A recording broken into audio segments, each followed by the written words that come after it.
tuh udah 40 tahun kali, lebih ya, 40, 50 tahun, 40 tahun. Bahkan kenal dari orang tuanya. Tapi terakhir ketemu mungkin sekitar 10 tahun yang lalu, berbeda. Itu iya, berbeda, kehidupan yang berubah, itu semuanya karena Tuhan.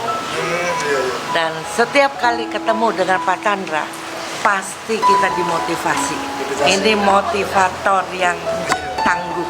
Itu membuat kita merasa dibangun, kita mencari Tuhan. Luar biasa, kepribadian yang beda, luar biasa. Ya.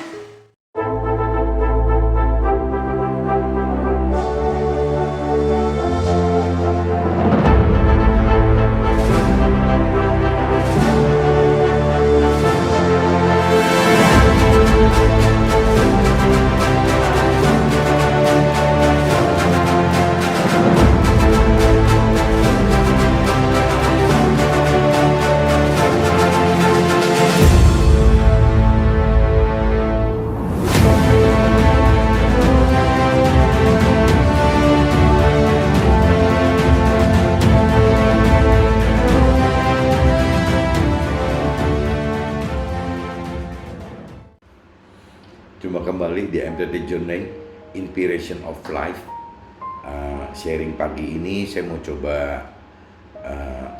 bagikan gitu tentang kehidupan kita sebagai saksi Tuhan. Apa sih makna kehidupan kita sebagai saksi Tuhan itu? Nah, ini coba kita kupas lebih dalam. Oh ya, kemarin saya dengar YouTube podcast dari Daniel Mananta. Waktu itu Daniel ada kontak dengan Ahok Basuki Cahaya Purnama ya, ke BTP ya. Nah, sharing antara Daniel dengan Pak Ahok gitu. Nah, disimpulkan dia itu hidup setiap saat itu berdasarkan apa yang firman katakan gitu. Jadi Ahok meyakini bahwa apabila kita rutin membaca kitab suci, maka firman-firman di dalam kitab suci itu otomatis adalah bentuk komunikasi kita dengan Tuhan secara nyata gitu. Jadi Ahok sebut itu iluminasi, di bahasa Inggrisnya illumination ya. Nah, itu jadi mirip-mirip dengan inspiration, dengan inspirasi gitu. Cuman kalau maksudnya Ahok, illumination adalah, iluminasi adalah pencerahan dari firman yang langsung untuk kita gitu. Kalau inspirasi itu kan bisa aja gagasannya kan banyak, misalnya dari input dari teman-teman, mungkin juga bisa bukan cuma rohani aja, mungkin dari sisi kejiwaan kita juga masih masuk ke dalam kategori inspirasi dan motivasi gitu. Tapi kalau sudah bicara detail iluminasi itu lebih hanya berkarakter, itu kan iluminasi kan berarti penerangan gitu. Jadi penerangan dari Tuhan untuk kita. Nah, Ahok meyakini bahwa Tuhan itu, komunikasi dengan Tuhan itu adalah ya lewat seperti ini. Dan sebenarnya Ahok katakan seperti itu. Saya juga alamin seperti itu, cuma saya tidak ketemu gitu bahasa iluminasi sebelum saya dengar podcastnya Daniel Mananta dan Ahok gitu. Nah, setelah saya mendengar itu, iya berarti saya tuh bukan inspirasi. Kalau inspirasi kan dari banyak orang, dari pemikiran rohani kita, dari pemikiran jiwa kita gitu. Mungkin itu lebih karakternya ke inspirasi. Inspirasi dengan motivasi kan beda lagi gitu. Kalau motivasi lebih larinya ke arah jiwa dan tubuh gitu. Tapi kalau inspirasi itu kan bisa roh, juga bisa dengan jiwa gitu. Tapi bedanya kan bisa dari orang-orang lain juga. Tapi kalau iluminasi mungkin sifatnya lebih pribadi, itu pencerahan Tuhan untuk kita gitu. Nah, Ahok simpulkan pencerahan itu melalui kitab suci. Makanya dia simpulkan dia tidak pernah bisa hidup pergi tanpa kitab suci. Saya juga alami hal yang sama gitu. Jadi saya mengenal Tuhan itu lebih banyak direct gitu antara saya dengan Tuhan. Ya memang kita butuh mentor-mentor rohani untuk mengasah ya, untuk meluruskan supaya kita tidak nyasar gitu jalannya gitu. Kita butuh mentor rohani, butuh banget gitu tuh. mentor-mentor rohani kita, tapi komunikasi kita dengan Tuhan itu ya mestinya udah direct gitu. Tuhan udah sediakan firman di situ, ya udah jelas apapun yang terjadi dalam hidup kita itu di dalam satu kitab suci itu kan sudah ada semua, sampai dari mulai kita lahir sampai kita meninggal itu kitab suci itu sudah memadai, bahkan banyak yang mungkin belum terlaksana dalam hidup kita. Makanya kadang-kadang dalam doa saya minta supaya Tuhan kasih kekuatan ke saya untuk bisa mampu sebanyak mungkin terapin firman, meskipun ya banyak gak enaknya sih kalau saya lihat dari sisi kitab suci gitu. Kehidupan di dunia ini memang bukan target Tuhan untuk kita tinggal di dunia gitu. Kita targetnya kan tinggal di akhirat nanti. Jadi ya kalau kita sudah lebih mengenal, lebih mengerti tentang Tuhan, ya bukan satu hal yang mengecewakan gitu. Maksudnya kok ngikutin taat perintah Tuhan kok gitu ya. Memang kita udah lebih mengenal gitu, lebih mengerti bahwa memang rancangan dan kehendak Tuhan bukan untuk di dunia ini. Nah ini yang dari hari ke hari saya coba geluti, banyak downnya gitu. Kadang-kadang nanti dikuatkan lagi, down lagi, dikuatkan lagi. Ya memang seperti itu gitu. Kita hidup di dalam Tuhan, tapi kita masih ada di dunia ini, ya pasti kita akan jadi bermasalah gitu. Akan ada masalah yang kita mesti hadapi, dan timbulnya ya penderitaan gitu. Kita karena tidak menghindar dari masalah, kita hadapin masalah untuk dapat mengalami proses iman. Dan dari proses iman itu kita bisa lebih naik level iman kita gitu.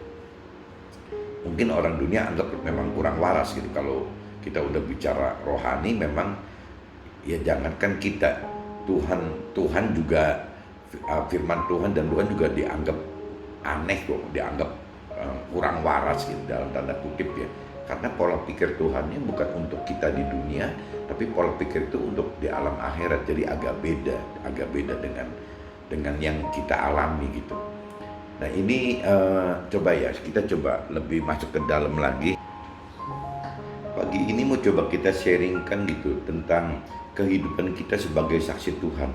Nah ini saya dapat di dalam kitab Yesaya gitu pasal 43, basicnya dari ayat 2. Cuman yang saya mau coba jabarkan hari ini ke ayat 8 sampai datang ayat 13 gitu. Nah ini saya coba bacakan dulu, urai secara ini ya, lompat-lompat gitu untuk firman yang di Yesaya 8 sampai 13. Ini judulnya kan ya kita sebagai saksi Tuhan gitu. Jadi judulnya Tuhan udah inputkan bahwa ya kita adalah saksi Tuhan gitu. Biarlah orang membawa tampil bangsa yang buta sekalipun ada matanya, yang tuli sekalipun ada telinganya. Jadi maksud Tuhan kita ini awal-awalnya gitu sangat degil mungkin. Jadi Tuhan katakan punya mata tapi tidak melihat gitu ya. Ada buta gitu, seperti buta, ada matanya tapi seperti buta gitu, ada telinganya tapi seperti tuli gitu. Nah, Tuhan ingatkan kita kadang-kadang degil seperti ini gitu. Nah ini kan peringatan dari Tuhan ya, kita kalau bisa mesti sadar kalau kita punya mata ya jangan buta dong, jangan sampai tidak melihat. Kalau kita punya telinga ya jangan sampai tuli, ya kita harus mendengar.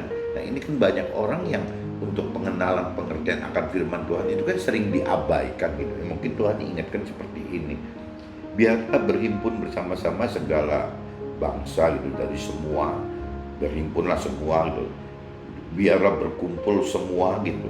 Siapa di antara kita yang dapat memberitakan hal ini, yang dapat mengabarkan kepada kita hal-hal yang dahulu? Biarlah mereka membawa saksi-saksinya supaya mereka nyata benar. Biarlah orang mendengarnya dan berkata benar demikian. Nah ini Tuhan kan ingetin siapa sih gitu yang di antara kita ini yang mau gitu, mau ya gampangnya sih mau memberitakan firman loh. Dari dulu kan memang firman Tuhan sudah ada, tapi sedikit sekali gitu orang yang bisa memberitakan firman Tuhan untuk sesama semua gitu. Orangnya bisa banyak yang dikumpulkan banyak gitu, tapi yang mau memberitakan firman Tuhan itu tidak banyak gitu. Kita inilah saksi-saksi Tuhan gitu. Tuhan katakan seperti itu. Kita yang mendengar ini adalah saksi-saksi Tuhan gitu.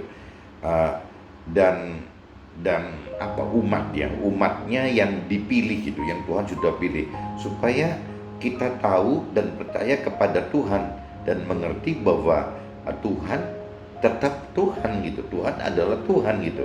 Sebelum awal-awalnya ya memang Tuhan sudah ada gitu. Ya Tuhan itu tetap dan sudah ada. Jadi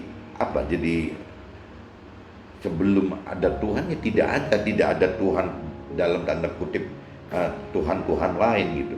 Ya Tuhan. Dan bahkan Tuhan bilang setelah Tuhan ya tidak ada lagi Tuhan lain gitu. Jadi Tuhan ya cuma satu Tuhan gitu. Nah ini yang kita mesti ingatkan bahwa ya kita nggak bisa gitu cerita Tuhan itu. Kalau zaman dulu mungkin, atau mungkin zaman sekarang saya juga kurang ngerti ya. Kalau zaman dulu banyak sekali kan Tuhan dalam tanda kutip gitu. Jadi dewa-dewa itu kan dianggap Tuhan gitu. Ada dewa ini, dewa itu gitu, banyak sekali gitu. Mungkin zaman sekarang juga masih ada orang yang berpikir secara itu gitu. Nah itu kan berarti ada Tuhan lain selain Tuhan Allah gitu. Nah ini yang Tuhan ingatkan bahwa tidak ada. Tuhan itu cuma satu gitu, bahwa Tuhan ya Tuhan Allah, tidak ada Tuhan yang lain gitu. Nah cuman kalau zaman modern seperti ini, bahkan Tuhannya bukan cuma dewa gitu. Tuhannya bisa juga berupa harta. Ya, harta itu bisa jadi Tuhannya kita gitu. Tahta itu bisa jadi Tuhannya kita. Ya, nafsu duniawi kita juga bisa jadi Tuhannya kita. Jadi, ya ini yang kita mesti lebih hati-hati gitu. Kadang-kadang kita mengabaikan Tuhan kita, Tuhan Allah kita, kalah dengan Tuhan harta, Tuhan tahta, Tuhan nafsu gitu. Nah, ini yang Tuhan ingat bahwa Tuhannya Tuhan. Gak ada setelah Tuhan itu nanti ada harta, ada tahta, tidak ada. Ya kalau kita berkelimpahan pun tetap Tuhan ya Tuhan gitu. Bukan kalau kita udah berlimpah itu Tuhannya berganti dalam bentuk Tuhan harta, tahta, atau misalnya nafsu-nafsu duniawi itu gitu. Tuhan ingat seperti itu gitu. Nah, Tuhan ingatkan juga nggak ada gitu juru selamat yang bisa menyelamatkan kita di dalam dunia ini. Maksudnya selamatkan dalam kategori Tuhan itu kan selamat sampai ke alam akhirat gitu. Nah, Tuhan ingatkan di sini tidak ada jalan lain selain jalannya Tuhan Allah gitu. Tuhannya kita ini, tanpa ada jalan Tuhan tidak mungkin akan mencapai keselamatan. Jadi Tuhan bilang bahwa Tuhan ini adalah juru selamat kita gitu. Nah kita kalau tanpa ada Tuhan tidak mungkin kita bisa masuk ke dalam keselamatannya Tuhan gitu. Tuhan ingatkan seperti itu. Tuhanlah yang memberitahukan, menyelamatkan dan mengabarkan, dan bukannya di sini malah disebutnya Allah asing gitu yang ada di antara kamu. Kamulah saksi-saksiku dan pengiran firman Tuhan, dan akulah Allah gitu. Jadi Tuhan ingatkan bahwa tidak ada yang tadi dikatakan Tuhan lain itu tidak ada gitu. Tuhannya Tuhan gitu. Nah cuman mungkin kalau mau lebih jelasnya apa sih bedanya Tuhan yang benar dan Tuhan yang tidak benar. Nah kalau kita tidak mengenal firman-Nya, tidak mengerti firman-Nya, kita sulit sekali gitu membedakan antara mana yang benar mana yang salah.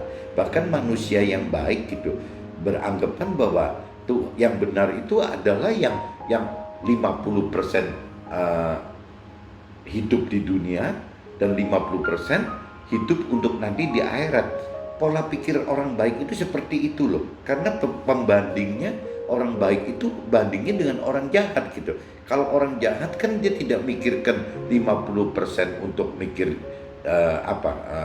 rohani gitu, ya semua prakteknya duniawi aja semua gitu, rohaninya tanpa ada. Tapi orang baik kan kadang-kadang ada istilah harus hidup harus imbang dong, harus balance gitu, karena kita masih hidup di dunia ini. Kalau kita misalnya hidup total 100% untuk rohani gitu, untuk ketuhanan, ya kita pasti mati. Orang dunia, orang baik di dunia akan beranggapan seperti itu. Kalau orang jahat kan tanpa mikir itu, nggak peduli gitu. Yang penting apa yang terjadilah kalau orang jahat loh. Tapi kalau orang baik lebih mendingan gitu, ya bahwa 50% hidup di dunia, 50% urusan rohani gitu, urusan ketuhanan. Tapi kalau orang benar, itu kan nggak ada teori itu gitu. Nah kalau orang baik tidak mau lebih mengenal firman, tidak mau lebih mengerti firman, ini jadi repot gitu. Akhirnya ya pengertiannya seperti itu, ya di atas jahat gitu, lebih baik daripada jahat, tapi tetap belum masuk ke dalam kebenaran. Karena kalau dalam pengenalan firman, pengertian firman, totally kalau memang kita mau benar adalah 100% melakukan firman gitu. Nah, cuman Tuhan kan ingetin waktu kita total melakukan firman 100%, berarti keselamatan sudah ada di tangan kita. Tapi Tuhan juga tidak lupa, karena kita memang hidup di dunia, Tuhan juga kasih kesuksesan dunia gitu.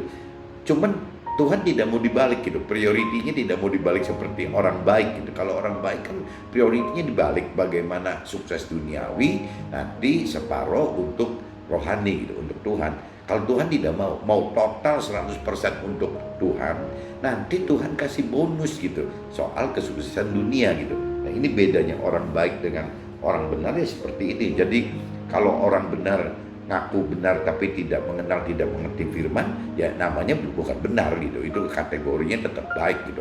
Orang yang rajin ke tempat ibadah gitu, berliturgi, ya itu saya bilang orang baik, bukan orang benar gitu. Orang benar itu ya tidak cukup hanya seperti itu, tidak cukup hanya beribadah, berliturgi saja, tapi orang benar itu harus lebih mengenal, mengerti akan firman Tuhan dan berani hidup melakukan firman Tuhan. Jadi yang tadi dikatakan harus 100% melakukan firman Tuhan gitu.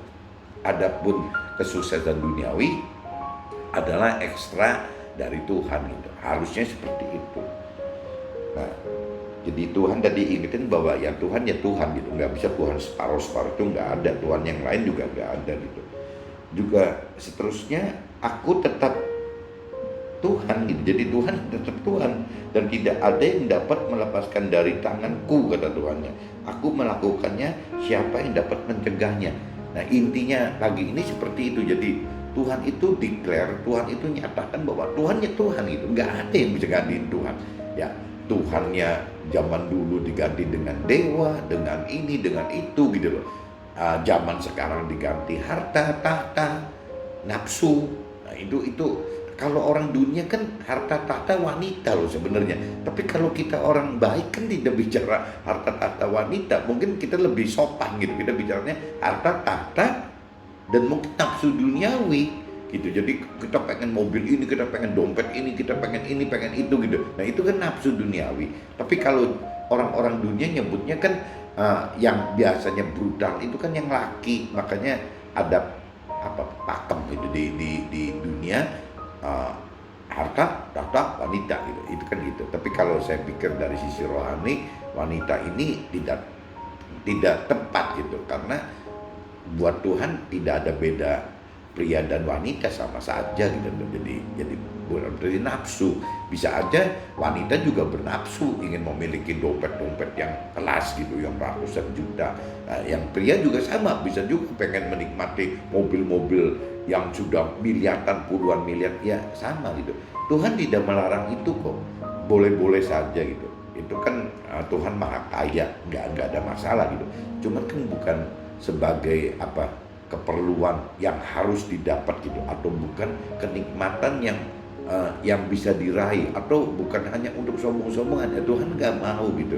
Ya Tuhan boleh-boleh aja kita itu, asal tujuannya kan bukan untuk itu tadi gitu. Jadi bukan Tuhan tidak melarang tidak boleh kita ada di level-level seperti itu, boleh-boleh saja gitu. Nah ini kalau kita kupas dari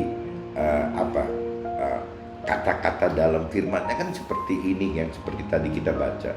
Tapi kalau dalam kehidupan yang saya alami gitu, saya bisa sharingkan hidup kita jika berjalan di dalam firman Tuhan dan bersama Tuhan, dalam arti kata menghidupkan roh Tuhan di dalam keseharian hidup kita, maka hidup kita ibarat melalui api, tidak ada sedikit pun bau bakaran loh, apalagi terbakar gitu, bau bakaran pun tidak ada. Sesuai yang di firman-Nya yang tadi di Yesaya 43 ayat 2 tadi gitu. Nah jadi Tuhan ingatkan apabila kita hidup dengan cara-cara firman, jadi cara-cara perintah dan peraturan Tuhan gitu, dan kita hidup dengan menghidupkan roh Tuhan gitu dalam keseharian di kita, itu apapun gitu masalah yang kita hadapi itu tidak mungkin gitu, tidak mungkin kita terbakar hangus gitu seperti pada umumnya, karena ada Tuhan di dalam kita gitu. Jadi jangankan terbakar melalui api, jangankan terbakar, bau hangus pun tidak ada. Tuhan bilang katakan seperti itu gitu. Jadi bau hangus pun tidak ada. Nah ini ya apa benar seperti itu, kembali lagi ya seberapa jauh kita mengenal dan mengerti akan firman Tuhan, dan seberapa jauh kita beriman gitu, kita percaya bahwa itu memang benar gitu. Nah ini kita butuh proses iman yang terus bertingkat-tingkat ini kan gitu. Terkadang dalam hidup kita seperti kehilangan arah dan jadi dipermainkan oleh jiwa kita sendiri gitu. Jadi oleh pikiran dan perasaan kita sendiri. Jadi kalau kita nggak punya pegangan hidup gitu, akhirnya seperti itu kita kehilangan. Ini kita mau bagaimana, harus apa gitu? Karena nggak punya peraturan dan perintah dan peraturan gitu, nggak ada. Ya kita yang ada cuma dibekali pikiran dan perasaan kita, jiwa kita. Nah kalau pikiran dan perasaan jiwa kita tidak di atas pedoman kebenaran yang benar gitu, ya itu nggak bisa jalan gitu. Jadi memang Tuhan itu sangat kita butuhkan. Nah dalam dua bentuk gitu yang pengalaman saya, satu dalam bentuk firman, ya bagaimana kita tahu perintah peraturan Tuhan. Itu seperti kalau orang naik ke gunung mungkin petanya gitu, kita butuh petanya gitu. Ya perintah peraturan itu seperti peta dunianya, peta gunungnya gitu. Nah adapun kompas, kita kan butuh kompas. Kalau kita nggak tahu arah, kita ada di mana kita nggak tahu. Nah, itu kompas itu adalah roh Tuhan gitu. Saya nggak ngerti dalam menjelaskan secara sekuler gitu. Saya mungkin katakan seperti itu. Jadi firman Tuhan itu kita butuhkan sebagai peta, yang namanya roh Tuhan itu kita butuhkan sebagai kompas gitu. Supaya kita hidup tidak lepas, tidak lari dari peta itu. Kalau kita lari dari peta itu, akhirnya kita tersesat. Di gunung tersesat juga seperti itu, bisa meninggal kali di gunung karena kurang makan, kurang perlindungan, banyak binatang buas. Nah tapi kalau kita masuk di dalam peta itu, ya kita akan turun, naik dan bisa turun lagi gitu. Nah ini kita butuh peta dan kompas gitu. Kita butuh firman Tuhan dan kita juga butuh roh Tuhan gitu. Banyak orang yang kadang-kadang cuma separuh-separuh, ada yang cuma separuh bagaimana kuasain sekali firman Tuhan tapi tidak hidupkan roh Tuhan. Tapi juga ada yang hidupkan roh Tuhan itu tapi tidak kuasain firman. Nah ini bedanya nanti terlihat di hasilnya. Orang yang menguasai firman habis-habisan tanpa menghidupkan roh Tuhan, ini pasti jadi sangat teologi banget gitu. Jadi Tuhan itu hanya jadi teori-teori saja gitu loh. Ya tidak beda dengan hukum-hukum dunia, sayang gitu. Nah sebaliknya orang yang tidak menguasain firman tapi sangat involve ke dalam roh Tuhan, ini lama-lama bisa jadi dukun ini, karena roh yang dihidupkan tidak punya dasar pijakan yang benar gitu, bisa nyasar. Jadi yang bagus itu ya harus dua-duanya harus hidup gitu, harus blend gitu, harus dua-duanya terjadi. Tuhan ingin jiwa kita berubah seperti rancangan dan kehendak Tuhan dari awal gitu, agar kita dapat tuai janji-janji Tuhan, baik keselamatan akhirat dan kesuksesan dunia sekaligus. Jadi kalau kita mengenal firman Tuhan, mengerti firman Tuhan, Tuhan sudah sejak awal sudah atur kita itu untuk bisa berkelimpahan gitu. Bagaimana cara hidup berkelimpahan yang benar gitu. Jadi kalau kita tidak mengenal dan tidak mengerti firman Tuhan, kita tidak tahu bahwa Tuhan itu seperti itu. Bahkan ada asumsi ikut Tuhan itu identik dengan kemiskinan. Menurut saya salah sekali gitu, sangat salah gitu. Apabila kita pikir dengan pola pikir ikut Tuhan itu harus bermiskin-miskin ria. Terbalik itu, Tuhan kita maha kaya. Masa sih kita harus bermiskin-miskin ria? Nah, kalaupun kita sekarang mau ikut Tuhan, kita merasa sudah benar di dalam Tuhan, tapi masih miskin. Nah, ini ya pasti harus kita koreksi. Ada apa gitu kok kita sudah merasa benar, tetap masih miskin gitu. Janji Tuhan kan berarti belum digenapin gitu. Nah, ada cuman saya pikir ya, satu karena memang yang disebut benarnya itu belum dalam arti kata benar yang benar yang sesungguhnya. Bisa juga sudah benar sesungguhnya tapi belum waktunya Tuhan. Ya sudah, kita tunggu waktu Tuhan aja. Cuman yang sayang kan kalau kita ngaku benar tapi ternyata belum benar sesungguhnya seperti Tuhan mau benar gitu. Nah, ini yang kita mesti koreksi. Tapi kalau waktu Tuhan, ya kita harus percaya, kita harus legowo tunggu waktu Tuhan, karena Tuhan tahu persis waktunya kapan. Telur netes aja 21 hari gitu, nggak bisa, waduh kelamaan dibikin 2 minggu aja lah. Ya nggak bisa, memang aturannya waktunya Tuhan bikin telur ayam itu 21 hari netes, 3 minggu netes gitu. 2 minggu nggak bisa, apalagi seminggu, pasti prematur lahirnya gitu. Nah, cuman kitanya kan nggak tahan gitu. Kenapa sih lama banget mesti 3 minggu? Kenapa nggak 2 minggu aja? Kenapa nggak 1 minggu aja? Toh telurnya udah nyata gitu, dari pertama keluar juga udah keluar, bentuknya nggak berubah, telur kok. Nah, cuman kan proses ini kan yang Tuhan butuhkan untuk 21 hari supaya lahir ayam yang sempurna gitu. Nah, ini sama aja, kita juga seperti itu. Ngomongnya gampang teman-teman, tapi prakteknya saya juga susah sekali, sampai hari ini juga belum bisa gitu. Cuman pengertiannya sudah sampai ke situ gitu.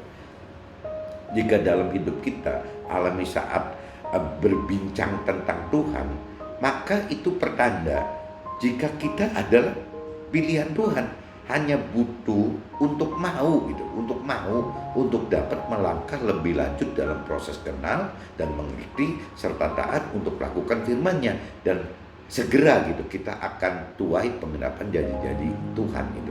Nah, ini saya maksudkan hari ini gitu ya, bagi teman-teman yang mendengar sharing seperti begini gitu.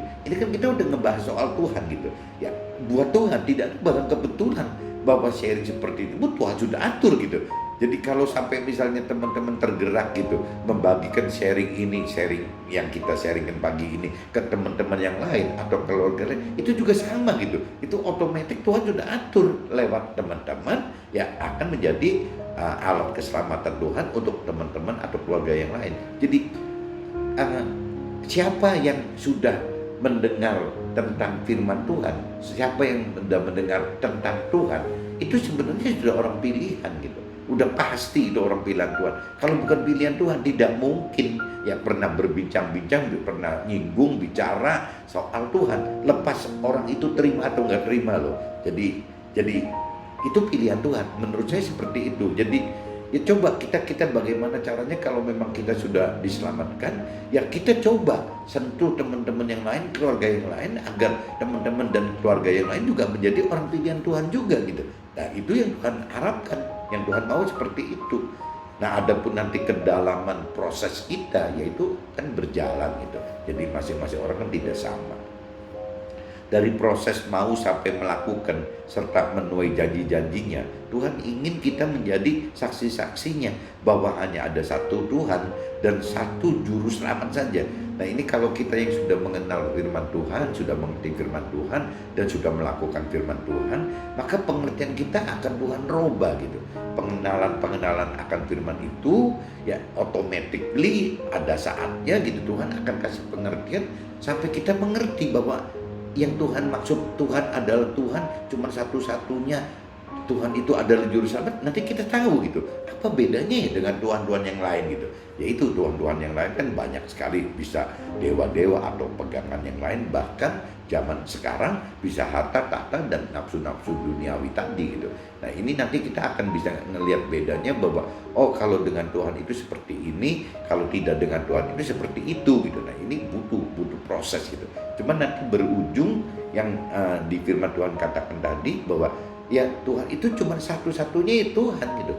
Tuhan itu hanya satu. Tidak ada Tuhan yang lain. Tuhan itu hanya satu. Dan Tuhan adalah juru selamat. Udah pasti itu. Kenapa? Karena Tuhan ingin kita masuk sampai ke keselamatan akhirat gitu. Tujuan Tuhan cuma itu. Adapun masalah kesuksesan dunia itu cuma bonus kok, cuma ekstra aja. Tuhan nggak terlalu pentingkan itu.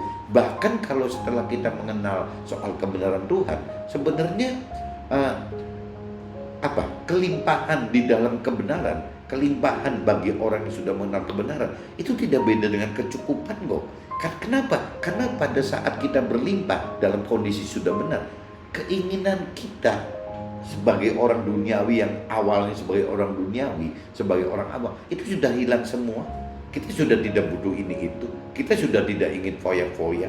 Kita sudah tidak ingin dompet yang harganya ratusan juta. Kita tidak mau mobil yang miliaran gitu. Yang penting kalau dompet ya bisa dipakai gitu, kuat, aman gitu. Menutupi, ya mudah untuk menjadikan bawaan barang-barangnya gitu. Ya dompet itu fungsinya kan itu gitu. Nah, tapi kalau orang duniawi kan beda. Nah sebaliknya untuk mobil juga sama. Yang penting bisa jalan, bisa nyampe, tidak mogok gitu, adem, enak gitu, nggak safety, ya cuma cukup gitu aja. Nggak perlu mobil yang harus sport 2 pintu ini itu nggak perlu kok. Nah itu setelah kita mengenal kebenaran, kelimpahan itu akan berarti seperti itu. Dan terus uangnya buat apa gitu? Ya kitanya kan sudah berlimpah-limpah nih. Nah Tuhan ingetin kelimpahan itu yang dipakai untuk kepentingan Tuhan lagi gitu. Jadi keselamatan ini bagaimana kita menyelamatkan teman-teman dan keluarga lain lewat kelimpahan kita gitu. Tapi kalau seandainya kita belum mengenal kebenaran, Tuhan kan terlalu beresiko memberikan kita kelimpahan gitu. Nanti setelah Tuhan kasih kelimpahan kita belum benar, apakah bukan kita jadi terhilang dari Tuhan?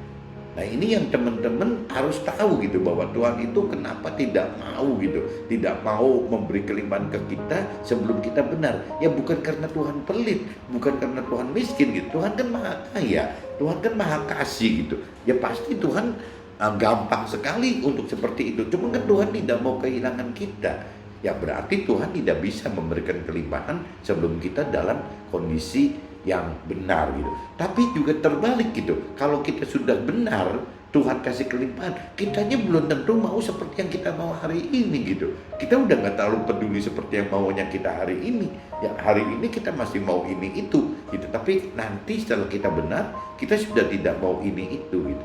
Jadi ujung-ujungnya tetap sebenarnya kan ya dari Tuhan untuk Tuhan gitu. Jadi dari awalnya istilahnya Tuhan yang ciptakan, ya kita hidup ini nanti berujung juga untuk Tuhan lagi gitu. Dari awal sampai akhirnya memang kita untuk Tuhan gitu, nggak ada yang untuk kita. Tapi kita legowo, kita bisa terima itu karena kita sudah mengenal dan mengerti maksud Tuhannya loh. Apa sih kita gitu, dan apa sih tujuan Tuhan gitu. Ini nggak tahu, ini saya jelasin seperti ini. Apa iya gitu bahwa kelimpahan di dalam kebenaran ya itu sama aja dengan kecukupan. Nah ini nggak tahu bisa ditangkap nggak maksudnya. Nanti kalau kira-kira perlu dibahas, nanti kita bahas khusus gitu, apa sih maksudnya kok kelimpahan dalam kebenaran itu sama saja tidak beda dengan kecukupan. Ya memang seperti itu gitu. Nanti kita bahas di momen yang khusus deh.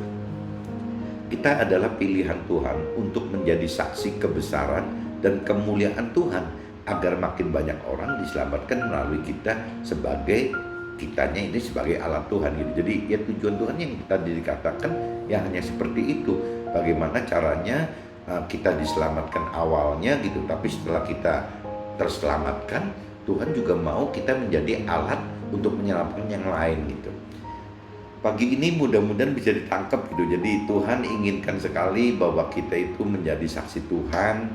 Jadi kita yang sudah mendengar bincang-bincang tentang Tuhan lewat sharing ini atau sebelumnya, yaitu udah pasti Anda teman-teman adalah orang pilihan Tuhan. Jadi jangan sanksi bahwa jangan-jangan saya tidak terpilih. Yang mendengar tentang Tuhan udah pasti orang pilihannya Tuhan. Masalahnya tinggal mau atau tidak. Ya kita untuk ikut dalam Tuhan, bersama Tuhan, hidup bersama Tuhan, dan berujung menjadi saksi Tuhan. Oke teman-teman, mungkin pagi ini cukup begini. See you, bye-bye.